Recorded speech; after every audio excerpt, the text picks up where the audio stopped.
Hi friends! Today I bring you a different video because this is not just a come chill with me. Today I'm giving you a spoiler. We're gonna get right into it because I wanted to see this film, No One Will Save You. A couple weeks ago before it came out, I was planning to have a review up and ready to go, but as some of you know, I've been traveling, and since the film is already out and people have such wild opinions on it, apparently, I'm gonna go in completely blind and we're gonna talk about it because I feel like there's a lot of discussion to be had about this. Let me say what I know about the film is that people are on both sides of the fence, and a lot of people on my Patreon and in my Discord, in my community, said that they'd be really interested in what I think because it has been really divisive. Speaking of today, this video is brought to you by my Patreon. If you're a patron, thank you so much for all of your support. It allows me to put out multiple videos a week, which I have been doing this week. It's not 31 days of horror, but it sure feels like it because I put up 4 videos this week. So thank you to everyone who supports me over there. Not only do you get bonus videos, but you also get to hang out with me and watch movies, and I just really appreciate all of you. It keeps my channel going. But today's video is about No One Will Save You, and let me tell you, I'm a huge fan of alien films, so as soon as I knew that this was coming out on Hulu, and it is on Disney Plus in some countries that don't have Hulu, I was intrigued. The film stars Caitlin Dever, and it's about an anxiety-ridden homebody who must battle an alien who's found its way into her home. The film is written and directed by Brian Duffield, who's done some really interesting work within the horror sphere, from writing The Babysitter from 2017, co-writing Underwater, and of course his gem Spontaneous. If you have not seen this comedy horror, it is well worth a watch, and it will tug on your heartstrings if you're into romantic horrors. But let's figure out what No One Will Save You is all about. If you watch my What's Coming to VOD, the trailer wasn't even out for it when I did that last month, so I am going in completely blind. Obviously I know it's about an alien, but I have no idea what's in store for me and maybe you. If you want to watch along, please do. Gromit is ready. He's asleep, but I'm gonna wake him up so we can go upstairs and cuddle on the couch and watch No One Will Save You because it's horror season, and let's get cozy. Let's go.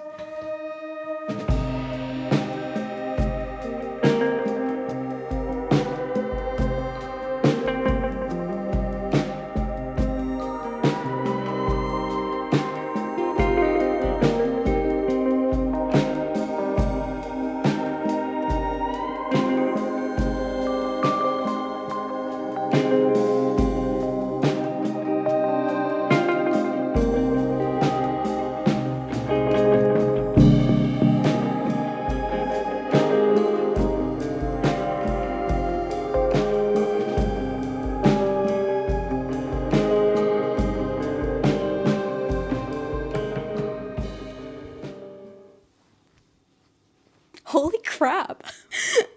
What? That I was not ready for. I think that film actually would have benefited from just watching a teaser trailer beforehand, but because I knew about Spontaneous, I knew it was going to be a little bit offbeat, especially because I was seeing that there was a lot of buzz about this one online. Again, just huge warning, this is a spoiler video. I know I don't normally do them, but I'm doing one today, and I am so glad I am because this film was absolutely wild. The blurb for No One Will Save You is: an exiled, anxiety-ridden homebody must battle an alien who's found its way into her home. I think that this is such a miscommunication or a misrepresentation of what this film really is.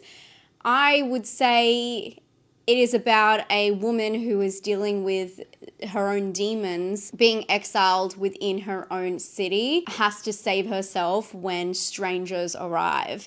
Because there's so many things wrong with the way they've described this film. It's not one alien, it's a whole bunch. And she's also, I wouldn't say anxiety-ridden. I think that's a really strange description of her because I thought she was so brave in this film. I don't know about you guys, but if this happened to me, I would literally just let them take me. It was so scary. And I don't think she was like super quick-witted, but she was definitely very brave to be able to come face to face with these entities. Where do I start? I think that this film, one of the most interesting things about it is, of course, that there's no real dialogue. I did watch with subtitles, which I usually do, or really captioned, so I can see like all of the sounds when they come up. It's like gurgling, chittering, all of the entity sounds. And I just thought it was a really cool touch, but especially because of the exposition of the film, they were able to describe, or you were able to see everything that had transpired before this film started. The setup, where we are with the character, without any dialogue, which is so clever, and it's such a unique approach to modern storytelling. I was really impressed by this, and it gave the film a different feel from the jump. But there's also this strange overacting, exaggeration in body movements and expressions. You know, she's glancing at the mirror and sighing. Sometimes she like goes into this kind of slump and she like throws her hands down like, okay, I'll do it anyway. She does those deep breaths when she's like, okay, I'm gonna do this. I'm gonna take on these aliens. She has like a whole Home Alone Kevin McAllister moment, and it is over exaggerated, but I think it works for the stylization of this film, which is probably something I feel like I would have benefited from knowing before watching it, but it was a nice surprise. There was definitely things in this film that I don't like, but I thought that was a really interesting approach to the stylization of this film, because it feels almost like of course it's like sci-fi, but it feels like it's fantasy in a kind of way that all of the people in this town just don't talk. And although you feel like you're missing every time there is dialogue and it's done so purposefully, everything is so over-exaggerated that it feels like a fantastical alternate universe. It almost felt like theatrical, like you're watching like a theater production. It also plays very much into her stylization of, you know, she is very like, her aesthetic is very like 50s, and her house was like that, and you know, everything she wore and all of that kind of stuff. I believe what she would have done as a job. I think she was a seamstress. It seemed like that, if I was picking that up right. But that's also a callback to the issues that seem to have arisen from her whole backstory with her friend Maud. And I felt like she kind of was regressing to what her mother may have been like and what her mother may have been into, and really stuck in that time. It was like a safety blanket for her. Obviously stuck in that time, she didn't exist. But I did go back and forth going, is this modernized or is this actually set in the 50s? But there are like very big clues. Her package getting dropped off, she has a flat screen TV, you know, that kind of stuff. But she has a corded phone. So I thought it was again, it plays into that fantasy element where it's like this alternative universe where like everything is existing at the same time, which I think was really cool. We need to talk about it though. The biggest aspect of this film, and I'm sure one that people are probably split on, is the CGI aliens. I'm in two minds about this, to be honest. At the start, I was not feeling the reveal, this straight up reveal. And this film only takes like 10 minutes to set up, and then it gets straight into the aliens. And it's so interesting because I thought this film was gonna play out quite slow. I thought it was gonna be, you know, home invasion and that the whole time, but there's so many, like there's different acts to this film. It's such a journey, but also within the alien reveal that happens so early, I was like, what else is there to explore? But I think that they built up the tension so well, but so quickly, and somehow it just worked. I was really scared watching some aspects because you hear the aliens scurrying outside, and then you hear it just like straight on the door, and you're like, they're not on it, and then the door opens. I just could not believe that they went for it straight away, you know, like 20 minutes into the film. So I was really impressed by that. But the CGI element did take me out of it. I'm not gonna lie. I really think it could have benefited from some kind of practical effects. I don't know if they would have been exactly what they wanted the creature to look like. Obviously, when the creature is dead in the house, it does look realistic because they're using some kind of, you know, prop as that. And the way it moves is kind of like jelly. And I thought that was really cool. And I do think that there was aspects, obviously, of the way that the alien looked with the CGI that really worked. For example, its foot that was just like bent outwards, and like, I don't know, it was just like a tentacle, and I thought that was really awesome and a really cool design. And I love the way they sounded, the clicking and the muttering. It was really scary, but the CGI, like, it looks like, is it Paul? You know what I mean? I felt like I was more scared of the danger and the unknown, but the way the actual creature looked, I was very aware that it was not happening in real life, and that, you know, an actress was playing to nothing, which is huge props to her, not only for her portrayal of this character. I just thought that was fantastic. And even in the stylized approach to overacting and exaggerating her movements, she did fantastic. But she also had to act to something that wasn't there the whole time, and had to have so much trust in the filmmakers that it would work out. But yeah, I was not on board with the CGI for most of the film. I think I got used to it towards the end, and then again I had to, like, you know, remind myself that this is kind of like a fantastical, obviously it's so hard when I talk about aliens because obviously a lot of people don't believe they're real, so it's fantasy for most people, but I just felt like it was it was just very obvious that they were computer generated. Yeah, that kind of bummed me out. I don't know what they could have done, and I feel like if they had figured out a way to make these amazing practical effects, or even like a suit that someone could wear, or just made it look a little bit more realistic, this film would have like just taken off, because it is really scary, the approach. But I think that they kind of had to use CGI for it, because how else would they have got the movements just right? And the way the aliens move with their arms and how they all look different is really interesting. I honestly think that's a choice to show that there was different aliens. Otherwise it would have got confusing which one she was fighting. But the way they look different in their body, and the way they moved, and the abilities they seem to have, and the way they put their hands to make signals, and you know, just closed in on themselves and were like, oh. I just thought it was really creepy. And I don't know if I was drinking the Kool-Aid by the end, but I was in there all the way. It was interesting because at the start I had kind of Signs vibes, where the aliens like running back and forth in the house.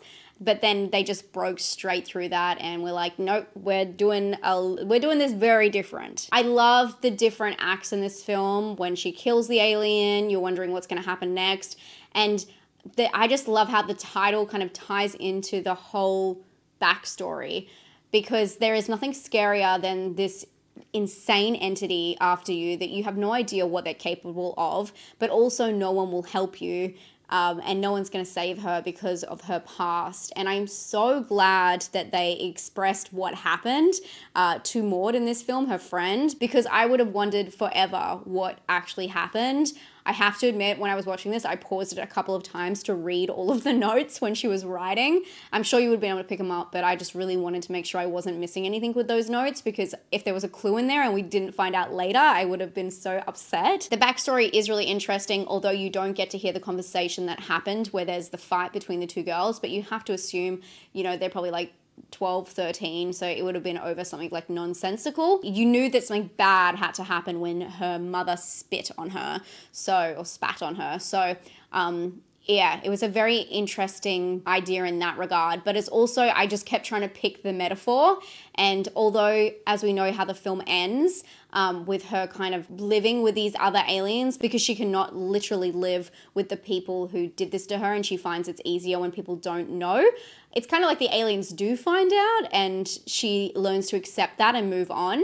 But she's still in this like fantasy land. So I didn't really understand, and please, if you do, let me know in the comments, the metaphor that was going on here, that no one's going to save you, so you just got to live with aliens. I know that's not it, but I didn't quite grasp exactly what they were trying to say with that, which I think is fine, to be honest about. But I did think it was a really interesting turn of events, for sure. So I really liked the progression of the film up until the point where there was the the dream, and then you're like, oh my god, is it all in her head? And I was kind of okay with that to a certain degree, because I'm like, that would clear up why the aliens look so janky. But also, I don't know, I just felt like then maybe they would have like a more clear metaphor, and then maybe she'd come out of the dream, and there would be some dialogue between characters, and it would be a really satisfying payoff to finally hear someone speak and it kind of break into reality. But instead we got, you know, her going back and forth, and I felt like the end was quite muddy. And I know that the director obviously and writer knew exactly what he wanted to do with the ending and how it would come to fruition for her character, and I guess the character arc. But I felt like it was very messy in between, and we've seen so many films, or I've seen so many films lately, where there's, you know, it toes on sci-fi, and it's the main character or a character in the film like killing themselves, and it's such like a metaphorical moment of them killing who they once were to become who they need to be and all that kind of stuff. So I wasn't too sure. I felt like a lot of things were really thrown at us during that last kind of act before the end reveal, and it just kind of got a little bit muddy for me, which was unfortunate. But I think the film as a whole is just so interesting, and I also really, I haven't even said this, but the cinematography was really awesome, because not only did they utilize like a short f-stop in like those shots where she is playing with like her miniature houses. I also loved that they weren't afraid to really put everything in focus and like dial up that f-stop so that you could see a whole frame and all of the details. And I think that's really important when she's in the house because it's such a lived-in house. And I really liked those wide shots. Well, not really, and then kind of like mid shots at the start where she's like kind of walking through her house and you're able to like look at different bits and pieces. There was, I know this is getting really nitpicky, I don't know if I'll include this, but there was a shot that I was really dumbfounded by when she, I guess after she sees the parents and she comes out of the police station and then she goes up to that wall and it's got like the redheaded girl, like her hair, and then she's just like at the end. And I know that that may have been just something that was in the location they were shooting and they just decided to film against that wall. But I felt like, again, I was like, what does this mean? And I thought it would have been more strong if it was just a blank wall because it was about how she was all alone. And it just didn't make any sense to me. Oh, did she have red hair? I'm just realizing what that means. Maud had red hair, I think. Now I know, okay, that's what it was. Real-time realization, this is what happens straight after the film. So that's what was going on. Okay, so it's the girl. Okay, I knew it had to have a meaning and I couldn't understand why they filmed against that because I thought it would have been better for her being alone because the whole idea is that no one's gonna save you, but maybe that's literally like a mural of Maud or it's meant to like signify that and how the town feels about her versus Maud. Yeah, really heavy stuff. I mean, that kind of backstory is like, it's the worst of the worst. It does not look good for her. So yeah, that was really interesting. Overall, this film, it just captivated me from start to end. I definitely have some about the CGI because it was so tinkering on being such a unique and creative film that was unlike anything else I've seen in a long time. And just those CGI damn aliens, I don't know, like I got used to them by the end. And, you know, I have no idea how they could replace that, but oh my God, imagine if it would have had like really cool, well done entities. That's what I live for. And then of course the muddiness towards the end. But I really love Brian Duffield, who wrote and directed this. I really love his mind, and there's something to be said about something that is just so creative and so different and does not care to, you know, tick all the boxes. And so for that, I really appreciated this film. And I was just like, what is going to happen next the whole time, which is really fun. And it's also really fun when you watch a movie and everything you thought was going to happen in the movie happens in the first like half an hour. So I loved that. But overall, because of the issues I had with just like the story, the last act, all of that tied together, I think I'd give the film a 7 out of 10 for personal. For scare, I'm gonna give it a 7 out of 10 as well. I actually thought it was quite scary, so that's on the higher end of the scale. A lot of people ask me, like, what is the highest scare movie I've ever rated?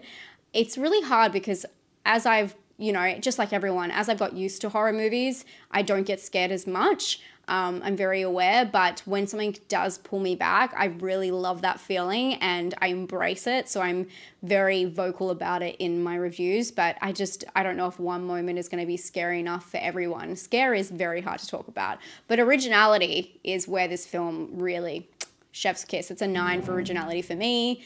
It does this weird dance with an alien the whole film all the way through, and it's still captivating and it's still tension building by the end, and that's really hard to do. The film only goes for like 1 hour and truly 1 hour and like 26 minutes because the credits are quite long at the end, but I just think that it was really interesting where it was going, and my hat's off to the lead, who was fantastic in a non-dialogue fight with an alien and her whole town. So no one's going to save you and no one's going to talk to you during this film.